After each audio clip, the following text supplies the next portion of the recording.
بسم اللہ الرحمن الرحیم ومن یتق اللہ یجعل له مخرجا۔ اللہ سبحانہ وتعالیٰ سورہ طلاق کی آیت نمبر 2 میں فرماتے ہیں جو اللہ سے ڈرتا ہے اللہ اس کے لیے ایک راہ بنا دیتے ہیں۔ اور آج اللہ سبحانہ وتعالیٰ نے ہم سب کے لیے راہ بنا دی کہ ہم آج آن لائن بیٹھ کر قرآن پاک پڑھ رہے ہیں، سن رہے ہیں، سمجھ رہے ہیں اور اس کو اپنے عمل میں ڈھالیں گے انشاءاللہ۔ السلام علیکم ورحمۃ اللہ وبرکاتہ۔ کل ہم نے پڑھا کہ کیا کیا چیزیں ہماری زندگیوں میں ایسی شامل ہو گئی جنہیں ہمیں نکالنے کی اور ان کی اپنی عقیدے کی صفائی کی ضرورت ہے۔ یہاں پر اللہ سبحانہ تعالیٰ فرما رہے ہیں کہ کیسے ہمارا رینک ایلیویٹ ہو سکتا ہے، کیسے ہم آراف کی بلندیوں پہ جا سکتے ہیں، اور اس میں کرنے والے کون سے اعمال ہوں گے۔ پھر جس طرح ہم نے کل بات کی تھی نا کہ اللہ تعالیٰ نے قرآن پاک میں کوئی کہانیاں نہیں بیان کی بلکہ قوموں کے قصے اور واقعات جو ہے وہ آئے بھی ہیں، تو وہاں پہ کوئی نہ کوئی ٹیچنگ اور لرننگ موجود ہے۔ تو انشاءاللہ آج ہم کچھ قوموں کے واقعات ان کی لرننگز کے ساتھ دیکھیں گے اور وہاں پہچانیں گے کہ ان کی غلطیاں تھیں جن کی بنا پہ انہوں نے اپنا آراف مس کر دیا۔ تو آج کا ہمارا پورا ٹاپک جو ہے وہ آراف اسی سب کے گرد انشاءاللہ گھومے گا، اور آپ سب جو ہے فوکس کریں گے انشاءاللہ سورہ الاعراف کے اوپر اسی طرح سے، اور انشاءاللہ ہم دیکھیں گے کہ کیا آج ہمیں نیا سیکھنے کو مل رہا ہے اس قرآن پاک کی اس صورت سے انشاءاللہ العزیز، جو کہ آپ نے بہت دفعہ پڑھی بھی ہوگی، اور آپ سب نے سوچا ہوگا کہ آراف شروع ہو گئی ہے تو قوموں کے واقعات شروع ہو جائیں گے، تو یہ تو بہت آسان بات ہے۔ آج ہم دیکھیں گے کہ قوموں کے واقعات کس ریفرنس میں یہاں پر آ رہے ہیں انشاءاللہ۔ ٹھیک ہے جی، چلیں۔ بسم اللہ الرحمن الرحیم، الف لام میم صاد، کتاب انزل الیک فلا یکن فی صدرک حرج منہ لتنذر به وذکری للمؤمنین۔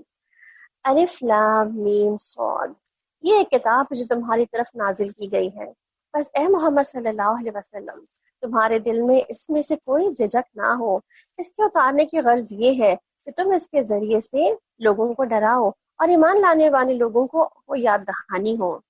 یعنی کہ بیسکلی قرآن پاک کے بارے میں بتایا جا رہا ہے کہ قرآن جو ہے وہ ایمان والوں کو نصیحت کرنے کے لیے بھیجی گئی ہے اور دوسروں کو ڈرانے کے لیے، خبردار کرنے کے لیے بھیجی گئی ہے۔ اتبعوا ما انزل الیک من ربکم، لوگوں جو کچھ تمہارے رب کی طرف سے تم پر نازل کیا گیا ہے اس کی پیروی کرو، اور اپنے رب کو چھوڑ کے دوسرے سرپرستوں کی پیروی نہ کرو۔ یعنی کہ جو خود ساختہ لوگوں نے اپنے لیڈرز بنا رکھے ہیں، معبود بنا رکھے ہیں، اپنے طور پہ کچھ ولی اولیاء بنا رکھے ہیں، تو اللہ تعالیٰ کیا فرما رہے ہیں ان کے بارے میں کہ رب کو چھوڑ کر کسی اور کو رب جیسا نہ مان جاؤ، بلکہ تم نصیحت کو کم ہی مانتے ہو۔ یعنی انسان ایسے ہی پیدا کیا گیا نا، چیزیں جلدی بھول جاتا ہے، کچھ باتیں مانتا ہے، کچھ باتیں چھوڑ دیتا ہے۔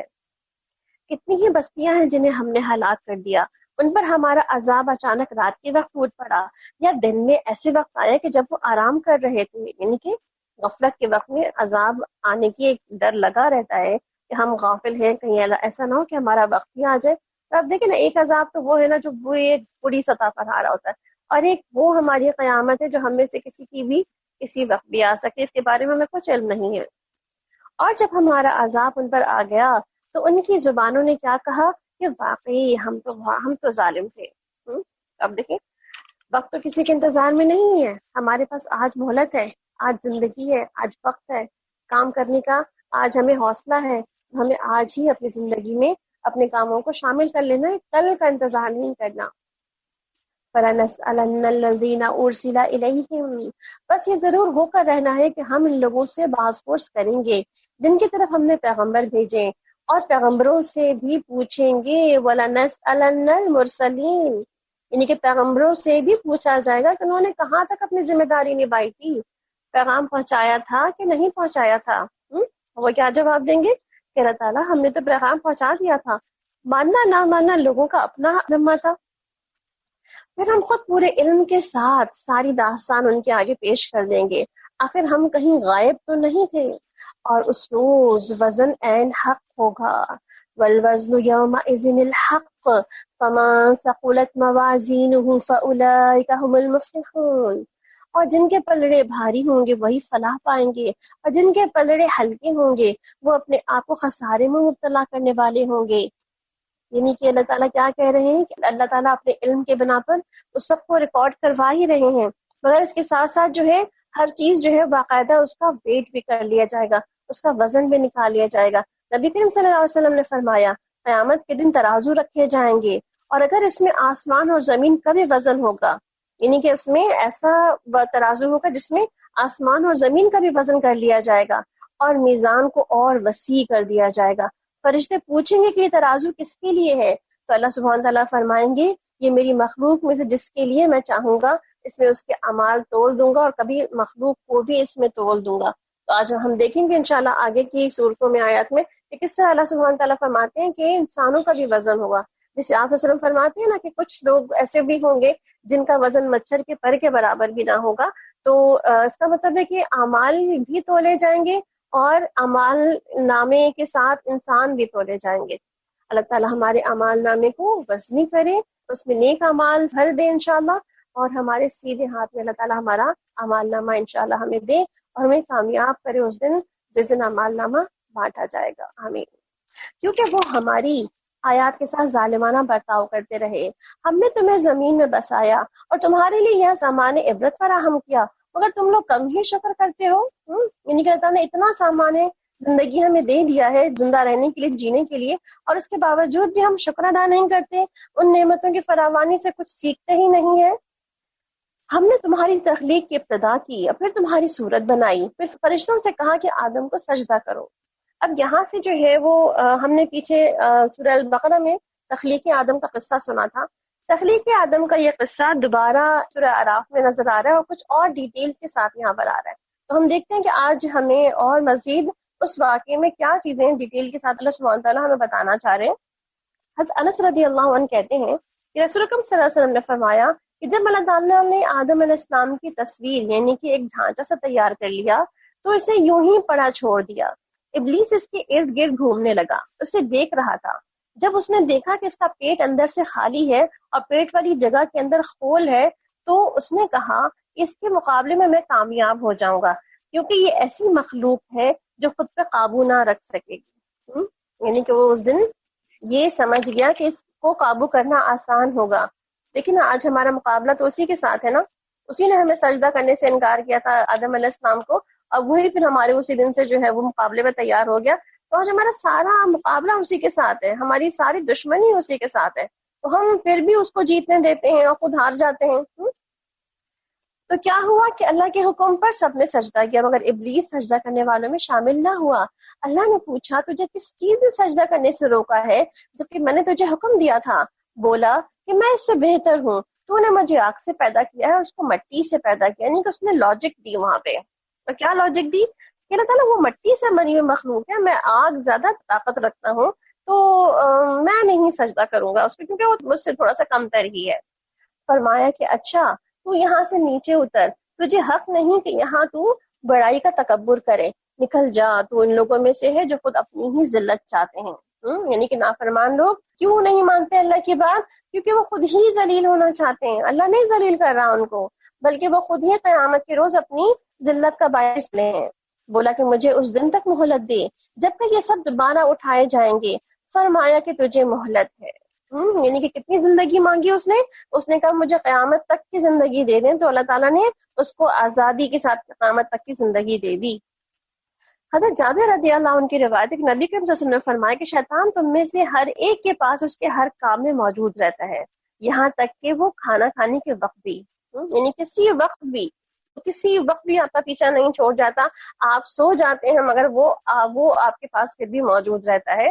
جیسے کہ اگر ہم دعائیں نہ پڑھیں ہیں، اللہ تعالیٰ کی تسبیحات پڑھ کے نہ سوئیں، تو ہم پھر شیطان کے کبھی نہ کبھی قابو میں نغے میں آ ہی جاتے ہیں، وہ پھر بھی ہم پہ حملہ کرنے کو کبھی نہ کبھی تیار ہو ہی جاتا ہے اگر ہم اپنی پروٹیکشن نہ لیں تو۔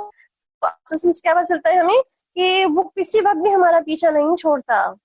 بولا کہ اچھا تو جس طرح تو نے مجھے گمراہی میں مبتلا کیا ہے، میں بھی اب تیری سیدھی راہ پر انسانوں کی گھات میں لگا رہوں گا، آگے اور پیچھے اور دائیں اور بائیں ہر طرف سے ان کو گھیروں گا، اور تو ان میں سے اکثر کو ناشکرا پائے گا۔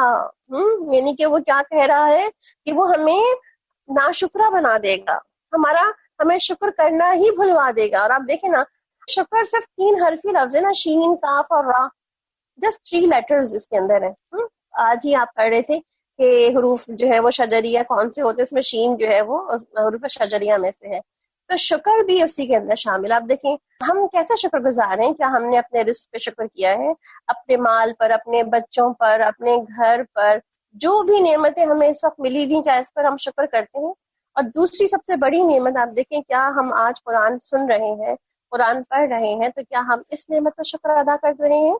کیا ہم اپنی نعمت اسلام پر شکر گزار ہیں کہ ہم ایک مسلمان گھرانے میں پیدا ہوئے، ہمیں اسلام قبول کرنے کے لیے وہ محنتیں مشقتیں نہیں کرنی پڑیں جو دوسروں نے کی ہیں؟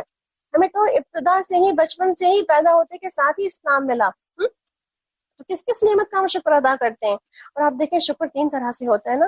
ہم دل سے شکر کرتے ہیں، یعنی کہ جذبات میں سے بھی خوشی کا اظہار ہو کہ ہم واقعی شکر گزار بندے ہیں. زبان سے بول کر اظہار کریں الحمدللہ. آپ دیکھیں جن کا کلمہ الحمدللہ ہوتا ہے، تو ہم نے کل ہی دیکھا کہ الحمدللہ کی تسبیحات بھی بے شمار ہے، الحمدللہ سے شروع ہونے والی بہت ساری دعائیں بھی بے شمار ہیں. تو کچھ نہ کچھ ہماری زبان پر اللہ کا شکر کا کلمہ جاری رہنا چاہیے. پھر جوارے سے بھی شکر لینے کی، اپنی اعضاء سے بھی ہم شکر ادا کرتے ہیں، اور اعضاء سے شکر کی بہت ساری مثالیں ہیں. کچھ عبادات ہماری اعضاء سے شکر کی مثالیں بن جاتی ہیں، اور کچھ ہمارے دن بھر کے کام ہماری اعضاء سے شکر کی مثال بن جاتے ہیں. تو آپ دیکھیں یہاں پر شیطان نے کیا کہا کہ میں اکثریت کو ناشکرا کر دوں گا. آج ہمارا الٹیمیٹ چیلنج کیا ہے؟ شیطان کو ہرانا. اور آج آپ دیکھیں گے انشاءاللہ کہ ہم اونچائی پہ کیسے جا سکتے ہیں، بلندی پہ کیسے جا سکتے ہیں، جب ہم شیطان کو ہرا دیں. اور شیطان کو ہرانے کے لیے ہمیں شکر گزار بننا پڑے گا، عملی ثبوت دینا پڑے گا کہ اللہ سبحانہ تعالیٰ ہم تو واقعی میں اللہ تیرا شکر گزار ہیں، شکر میں کر رہے ہیں. تو نے کچھ ہمیں دیا ہے تو بھی، نہیں دیا ہے تو بھی، کم دیا ہے تو بھی، اور اگر دے کے لے لیا ہے تو بھی ہم تیرے ہی شکر گزار ہیں. فرمایا کہ نکل جا یہاں سے ذلیل اور ٹھکرایا ہوا، اور یقین رکھ اس میں سے جو تیری پیروی کریں گے تجھ سمیت ان سب کو جہنم میں بھر دوں گا. اور اے آدم علیہ السلام، تو اور تیری بیوی دونوں اس جنت میں رہو، جہاں سے جی چاہے تم دونوں کا اس میں سے کھاؤ، مگر اس درخت کے پاس نہ جانا ورنہ ظالموں میں سے ہو جاؤ گے. فوسوس لہم الشیطان، پھر شیطان نے ان دونوں کو بہکایا تاکہ ان کی شرمگاہیں جو ایک دوسرے سے چھپائی گئی تھیں ان کے سامنے کھول دے. اب دیکھیں شیطان کا وسوسہ، کتنا شیطان ہمیں بہکاتا اور بھٹکاتا رہتا ہے. ایون نماز میں کبھی آپ کا پیچھا چھوڑ دیتا ہے، وہ نماز میں بھی آپ کا پیچھا نہیں چھوڑتا. وہ ہر وقت کہتے ہیں نا کہ طاق میں رہتا ہے کہ کس وقت موقع ملے اور میں جو ہوں اس کو بہکاؤں. اور آپ دیکھیں آپ کے پاس ایاک نستعین کی بک ہے، تو اس میں شیطان کے وسوسوں کا بھی علاج ہے کہ شیطان جب بہت وسوسہ دلائے تو پھر کیا کرنا چاہیے. اس میں اس کی بھی دعائیں موجود ہیں. تو آپ کے پاس کتاب موجود ہے الحمدللہ، تو جب بھی آپ کو موقع ملے تو بیٹھ کر اس کتاب سے جو ہے وہ بہت سی دعائیں بیٹھ کے پڑھنا شروع بھی کر دیں، تو انشاءاللہ وسوسوں نے جاتی رہی. تو اعوذ باللہ ہی آپ پڑھ سکتے ہیں، سمپل اعوذ باللہ پڑھیں، سورہ فلق اور سورہ ناس پڑھیں، سورہ اخلاص پڑھ لیں. اور اس میں انشاءاللہ ایک دعا ابھی آئے گی تو ہم دیکھیں گے. ایک اور دعا جو بہت ہی آسان سی ہے وہ بھی ہم یاد کر لینی چاہیے اس ایسے مواقع کے لیے، کیونکہ نماز میں بعض اوقات ہم بہت تنگ ہوتے ہیں شیطان کے وسوسوں سے. اعوذ باللہ السمیع العلیم من الشیطان الرجیم من حمزہ ونفثہ ونفثہ. ٹھیک ہے. اور ایک اور بھی خوبصورت سی دعا ہے، اللہ اکبر اللہ اکبر اللہ اکبر الحمدللہ الذی رد کیدہ الی الوسوسۃ. ٹھیک ہے. تو انشاءاللہ اس کا میننگز اور اس کی باقی ڈیٹیلز آپ دیکھ لیجئے گا. ایاک نستعین بک کی پیج 35 پہ یہ وسوسوں سے نجات کی دعائیں موجود ہیں، تو یہاں سے آپ اس کو چیک کر سکتے ہیں انشاءاللہ. جی شیطان کی بات ہو رہی ہے تو ایک آپ سے بک بھی شیئر کی گئی ہے آپ کی اسکرین پر، جو کہ مقائد الشیطان ہے، شیطان کی چالیں. اور اس بک کے اندر جو ہے وہ بہت ساری چالوں کو ایک جگہ جمع کر دیا گیا ہے. بک تو عربک میں ہے مگر الحمدللہ اس کا ٹرانسلیشن بھی الحمدللہ آ گیا ہے، اور ہماری استاذہ نے اس کو پڑھایا بھی بہت اچھے طریقے سے ہے. تو اگر کوئی بھی اس کتاب کو پڑھنا چاہے تو ویب سائٹ پہ اس کتاب کا لنک موجود ہے، انشاءاللہ کتاب شیئر کر دیں گے آپ کے ساتھ، آپ اس کو کھول کے بھی دیکھ لیجئے گا. اور پلس جو ہے وہ اس کی آڈیوز بھی وہاں موجود ہے، آپ اس کو باقاعدہ فالو کر سکتے ہیں. اگر واقعی ہمیں جاننا ہے نا ہمارا دشمن کس طرح وار کرتا ہے ہمیں، تو آپ دیکھیں دشمن کو جتنا جانیں گے نا صحیح سے، اتنا ہی اس سے بچنے کی بھی ہمیں راہ ہمیں صحیح سے زیادہ پتہ چل جائے گی. الحمدللہ. پھر یہاں پہ اللہ سبحانہ تعالیٰ کیا فرما رہے ہیں کہ شیطان نے ان دونوں کو بہکا دیا، اور ان دونوں سے جو چیز چھپائی گئی تھی وہ ان کے سامنے ان کی شرمگاہیں کھول دیں. اور اس نے ان سے کہا تمہارے رب نے تمہیں جو اس درخت سے روکا ہے اس کی وجہ اس کے سوا کچھ نہیں، کہیں تم فرشتے نہ بن جاؤ یا تمہیں ہمیشہ کی زندگی نہ حاصل ہو جائے. اور اس نے قسم کھا کر ان سے کہا میں تمہارا سچا خیر خواہ ہوں. اب دیکھیں کتنا جھوٹ بولا اس نے کہ میں سچا خیر خواہ ہوں. اور ایسے ہی ہمارے بہت سے دوست ہمارے جھوٹ بولتے ہیں نا ہمارے ساتھ. میں بہت کیئر کرتا ہوں, جسٹ کیئر فار یو, بہت میرا دل دکھتا ہے تمہارے لیے, تم اس طرف کیوں جا رہی ہو, کہاں یہ کام کر رہی ہو, کیوں اپنا وقت ضائع کری, کیوں زندگی ضائع کر رہی ہو, چھوڑو اس کو, کسی اور کام کی طرف چلتے ہیں. اور کیا کہتے ہیں ہم بہت سچے, بہت سنسیئر ہے تمہارے ساتھ. اللہ سبحانہ تعالیٰ کیا فرما رہا ہے یہاں پر کہ اس نے بھی کیا کہا کہ میں بہت سنسیئر ہوں تمہارے ساتھ, تمہارا سچا دوست ہوں, سچا خیر خواہ ہوں. مگر سب سے بڑا جھوٹ اس کا یہی تھا. اس طرح دھوکہ دے کر کے اس نے ان دونوں کو رفتہ رفتہ اپنی طرف مائل کر لیا. آخر جب انہوں نے درخت کا مزہ چکھا تو ان کے سطر ایک دوسرے کے سامنے کھل گئے اور وہ اپنے جسموں کو پتوں سے ڈھانکنے لگے جنت کی. یعنی کہ کیا ہوا, جو حکم اللہ کی طرف سے تھا کہ نہ جانا اس درخت کے قریب, تو کیا کہا جب درخت کے قریب بھی چلے گئے, قریب جانے سے ہی منع کیا تھا, وہ تو قریب کیا چلے گئے, درخت کا پھل بھی کھا لیا, تو جو پھل کھانے کے نقصانات تھے وہ سامنے آ گئے. اور وہ کیا تھا, جسم سے جنت کے جو کپڑے تھے وہ جنت کے کپڑے ہی اتر گئے. اب دیکھیں شیطان بھی کیا چاہتا ہے, سارا دشمنی اس کے ہمارے کپڑوں کے ساتھ ہی تو ہے. اس نے ہمارے ماں باپ کو جو ہے جنت سے اس حالت میں نکلوایا, دنیا میں آ کے بھی ہم سے بھی یہ وہی چاہتا ہے, کم سے کم مختصر سے مختصر کپڑے, زیادہ سے زیادہ ریویلنگ ڈریسز, زیادہ سے زیادہ جو ہے وہ کٹس اینڈ ہولز والے شارٹ والے کپڑے, ایسے جس سے ہم زیادہ سے زیادہ ننگے ہو سکیں, زیادہ سے زیادہ کھل کر اپنے ہاتھوں کو, اپنے جسموں کو, اپنے لیگز کو, اپنے پاؤں کو سامنے لا سکیں. آپ دیکھیں یہی شیطان کا طریقہ ہے جو ہمیں بہت ڈفرینٹ طریقے سے فیشن کے نام پہ ہمیں ٹریک کر رہا ہوتا ہے, ہمیں اس طرح سے اپنی اس میں ڈھپے لے کر آ رہا ہوتا ہے. تو ہمیں سوچنے کی ضرورت ہے کہ شیطان کس طرح وار کرتا ہے, ہمیں پتا ہوگا تو ہی ہم بچ پائیں گے. تب ان کے رب نے انہیں پکارا اور کہا کہ میں نے تمہیں اس درخت سے روکا نہ تھا اور کہا نہ تھا کہ شیطان تمہارا کھلا دشمن ہے.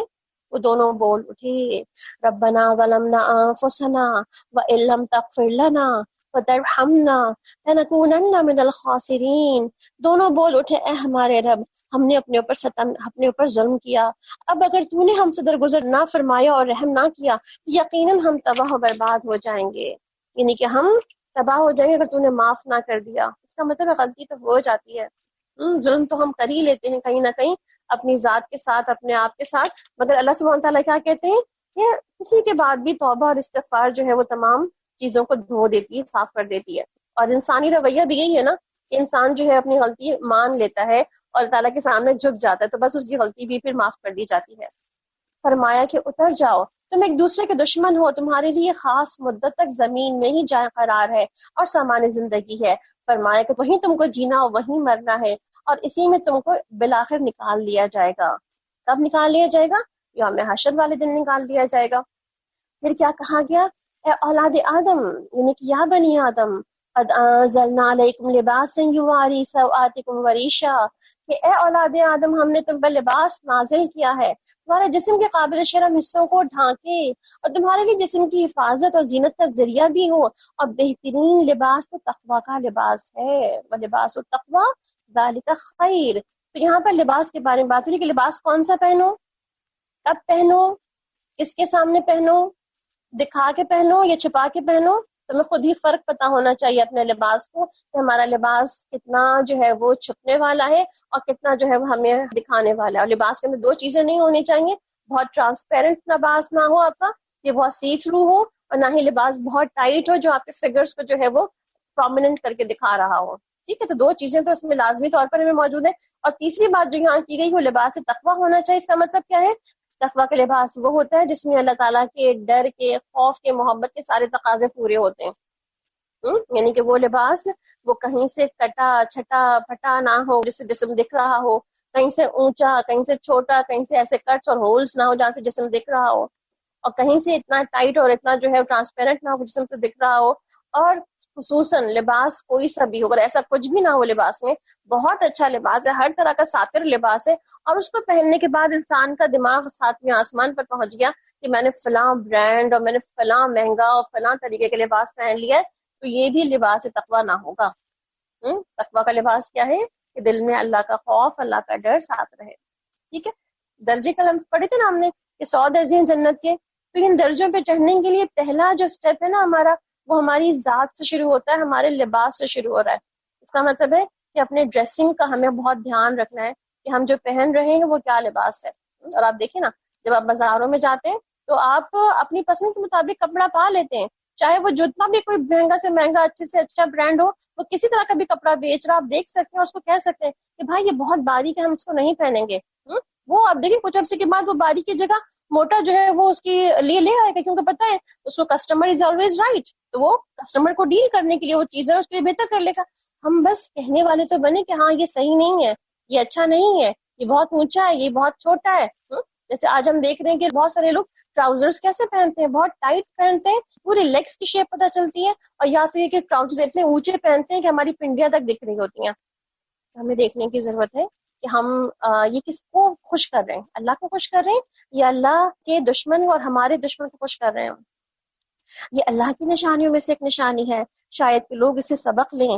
اے بنی آدم، ایسا نہ ہو کہ شیطان تمہیں پھر اس فتنے میں مبتلا کر دے جس طرح اسے تمہارے والدین کو جنت سے نکلوایا تھا اور ان کے لباس اتروا دیے تھے تاکہ ان کی شرمگاہیں ایک دوسرے کے سامنے کھولے، اور اس کے ساتھ ہی تمہیں اس جگہ سے دیکھتے ہیں جہاں سے تم انہیں نہیں دیکھ سکتے۔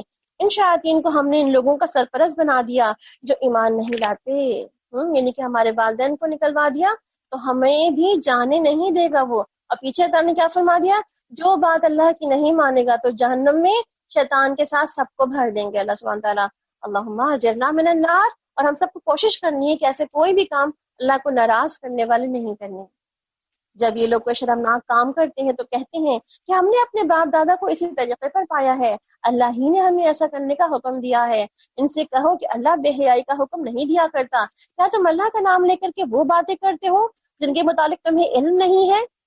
قل امر ربی بالقسط، اے محمد صلی اللہ علیہ وسلم ان سے کہو کہ میرے رب نے تو انصاف کا حکم دیا ہے، اور اس کا حکم تو یہ ہے کہ ہر عبادت میں اپنا رخ ٹھیک رکھو اور اسی کو پکارو، اپنے دین کو اس کے لیے خالص رکھ کر جس طرح اس نے تمہیں اب پیدا کیا ہے اسی طرح تم پھر پیدا کیے جاؤ گے۔ یعنی کہ اپنا فوکس ٹھیک کر لو، کہاں عبادت کا رخ ہے، کہاں تمہاری ڈائریکشن ہے، کہاں تمہارا سینٹر آف لائف ہے، اس کو ضرور دوبارہ سے ریوائز کرو کہ دیکھو کہ تم کہاں جا رہے ہو۔ اگر ایک گروہ کو اس نے سیدھا راستہ دکھایا ہے تو اگر دوسرے گروہ پہ گمراہی مسلط ہو کر رہ گئی، کیونکہ انہوں نے اللہ کے بجائے شیاطین کو اپنا سرپرست بنا لیا ہے اور وہ سمجھ رہے ہیں کہ ہم سیدھی راہ پر ہیں۔ کیسے سمجھ رہے ہیں سیدھی راہ پر ہیں؟ اپنی لاجکس دینے کے بعد، اپنی ججمنٹس دیکھنے کے بعد کہ ہم نے تو یہی سمجھا تھا۔ شیطان کے بہکانے پر بھی کیا کہتے ہیں کہ شیطان کیا بہکائے گا، ہم تو خود ہی شیطان بن چکے ہیں۔ تو یہ بھی کہنا جو ہے وہ اللہ کی نافرمانی والی بات ہے نا، کہ اللہ تعالیٰ نے ہمیں جو بننے سے منع فرمایا ہم اسی کے بننے کے دعوے کیے جا رہے ہیں آج۔ یا بنی آدم خذوا زینتکم عند کل مسجد وکلوا واشربوا ولا تسرفوا انہ لا یحب المسرفین۔ اے بنی آدم، ہر عبادت کے موقع پر اپنا لباس یعنی کہ اپنی زینت سے آراستہ رہو، کھاؤ پیو اور حد سے آگے نہ بڑھو، اللہ حد سے آگے بڑھنے والوں کو پسند نہیں فرماتا۔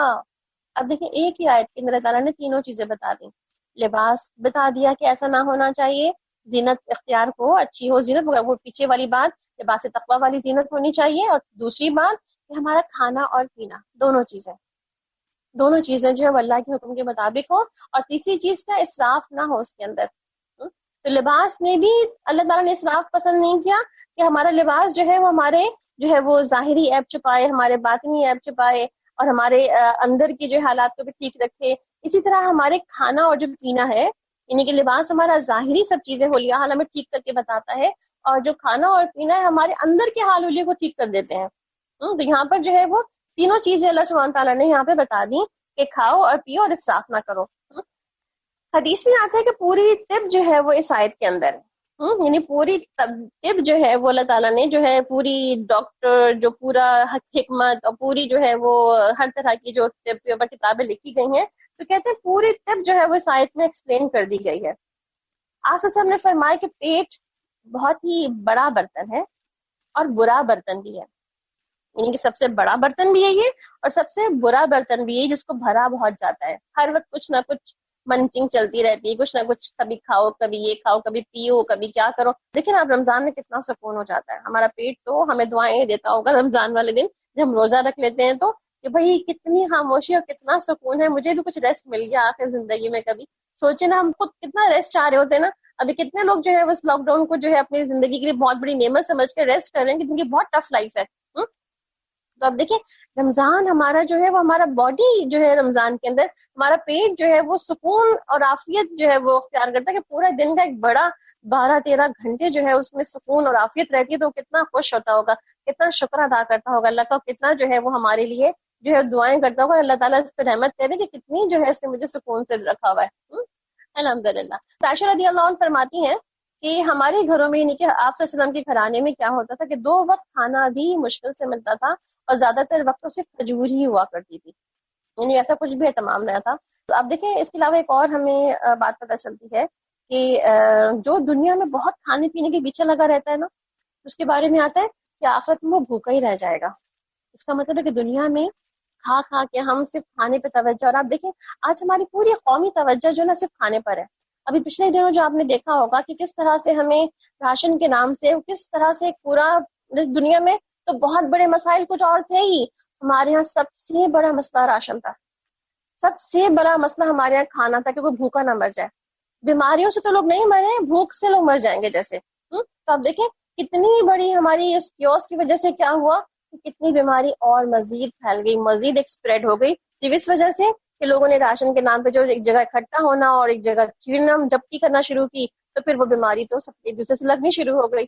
تو اب دیکھیں ہمیں سوچنا چاہیے کہ کیا چیز جو ہے اللہ سبحانہ تعالیٰ نے ہمیں کس طرح سے بتائی ہے، اور کبھی اپنے رزق کو بھی ہمیں صحیح سے استعمال کرنے کا سیکھنا چاہیے کہ کیا کھائیں، کب کھائیں، ہر وقت یہ نہ کھاتے رہیں، اور کیا جو کھا رہے ہیں وہ ہمارے جسم اور جان کو لگ بھی رہا ہے، ہماری اس سے تقویت اور طاقت بھی پیدا ہو رہی ہے، یا صرف اور صرف ویسٹ ہی ہم کھائے چلے جا رہے ہیں۔ واچ کہ ہم کیا کھا رہے، کیا پی رہے۔ الحمدللہ۔ قل من حرم زینۃ اللہ التی اخرج لعبادہ والطیبات من الرزق، اے محمد صلی اللہ علیہ وسلم ان سے کہو کس نے اللہ کی زینت کو حرام قرار دیا ہے جسے اللہ نے اپنے بندوں کے لیے نکالا تھا، اور کس نے اللہ کی بخشی ہوئے پاک چیزوں کو حرام قرار دیا۔ کہو کہ یہ ساری چیزیں دنیا کی زندگی میں بھی ایمان لانے والوں کے لیے تھیں، اور قیامت کے روز تو خالصتاً انہی کے لیے ہوں گی۔ اس طرح اپنی ہم صاف صاف باتیں یعنی کھول کھول کر باتیں بیان کرتے ہیں ان لوگوں کے لیے جو کہ علم رکھنے والے ہوں۔ قل انما حرم ربی الفواحش، اب کیا اللہ تعالیٰ نے فرمایا پیچھے جو چیزیں تھیں کہ وہ حرام نہیں تھی، جن کو حرام لوگوں نے خود بھی بنا لیا اپنے طور پر کچھ بھی کر کے۔ اب اللہ تعالیٰ فرما دیں کیا چیزیں اللہ تعالیٰ نے حرام کی ہیں وہ تو دیکھو ذرا۔ اے محمد صلی اللہ علیہ وسلم ان سے کہو کہ میرے رب نے جو چیزیں حرام کی ہیں وہ تو یہ ہیں، جس میں سے الفواحش بے شرمی کی باتیں ہیں، بے شرمی کے کام ہیں، خواہ کھلے ہوں یا چھپے، یعنی کہ ہر طرح کے فاحشہ سب چیزیں اس کے اندر آ جائیں گی، کھلے اور چھپے سارے کے سارے گناہ اسی میں آ جائیں گے۔ آپ دیکھیں آج بہت سارے لوگوں نے اسی گھروں میں رہنے کے سلسلے میں بہت سے لوگوں نے، بہت سے میڈیا نے اور بہت سے لوگوں نے ایسے بہت ساری اور سے چینلز نے بہت سی چیزیں آن کر دی ہیں کہ آپ یہ دیکھ کے دل بہلائیں، آپ یہ دیکھ کر جو ہے اپنا وقت پاس کریں۔ بہت سے نیٹ فلکس میں بہت سی جو ہے سبسکرپشن جو ہے اس کی وہ بہت لو کر دی گئی ہے، وہ جو ہے اس میں ڈفرینٹ آپ چیزیں دیکھتے رہیں۔ اور بلکہ ہمیں آسٹریلیا سے ایک اور ہمارے اسکالر ہیں، انہوں نے کہا کہ بلکہ باقاعدہ ایسے بہت سے پورنوگرافی کے جو ہے وہ چینلز ایسے ہیں کہ جنہوں نے اپنی سبسکرپشن بہت لو کر دی اور بہت ایزی اویلیبل ہے وہ، کیا آپ وہ دیکھیں اپنا ٹائم پاس کریں؟ آپ گھروں میں بیٹھے آپ کیا کریں گے؟ تو آپ سوچیں اس کا مطلب یہ ہے کہ ہم گھروں میں بیٹھے ہیں تو اللہ کا شکر ادا نہ کریں، اللہ کی اس آزمائش پہ ہم جو ہے اللہ کے آگے جھکنے والے نہ بنیں، بلکہ الٹا ہم اپنے وقت کو اس قسم کی چیزوں میں اپنا ضائع کریں، اس قسم کی چیزوں میں اور اپنے گناہ کو سمیٹیں اور اپنی گناہوں کی جو ہے وہ گٹری بڑھتے چلے جائیں۔ تو آپ دیکھیں اللہ تعالیٰ یہاں پہ کیا فرما رہے ہیں کہ خواہ کھلے چھپا ہو، کھلے ہو گناہ یا چھپے ہو فواحش، سب کے سب ہی جو ہے وہ حرام ہیں۔ چاہے وہ اسکرین پہ تصویریں دیکھنی ہو، چاہے وہ کسی کی ٹیکسٹ کی جو ہے وہ پڑھنی ہو اس قسم کی گندی اور لغویات کی، اور چاہے وہ کسی سے بات کر کے ان سے لغویات سننی ہو، تینوں ہی چیزیں اس کے اندر آ جاتی ہیں کہ ہمارے دل اور ہمارے دماغ جو ہے وہ کن گناہوں میں انوالو ہے۔ اللہ تعالیٰ کیا فرما رہے ہیں اس قسم کی تمام چیزیں جو ہے وہ فاحشہ میں آ جاتی ہیں، اور ہر چیز جو ہے وہ پورن میں آ جاتی ہے، اور گناہ اور حق کے خلاف زیادتی، اور یہ کہ اللہ کے ساتھ تم کسی کو شریک کرو جس کے لیے اس نے کوئی بھی دلیل نازل نہیں کی، اور یہ کہ اللہ کے نام پر کوئی ایسی بات کہو جس کے متعلق تمہیں علم نہ ہو کہ وہ حقیقت میں اسی نے فرمائی ہے۔ ہر قوم کے لیے مہلت کی ایک مدت مقرر ہے، کہ جب کسی قوم کی مدت آن پوری ہوتی ہے ایک گھڑی بھر بھی تاخیر و تقدیم نہیں کی جاتی، ایک منٹ بھی آگے اور پیچھے نہیں کیا جاتا۔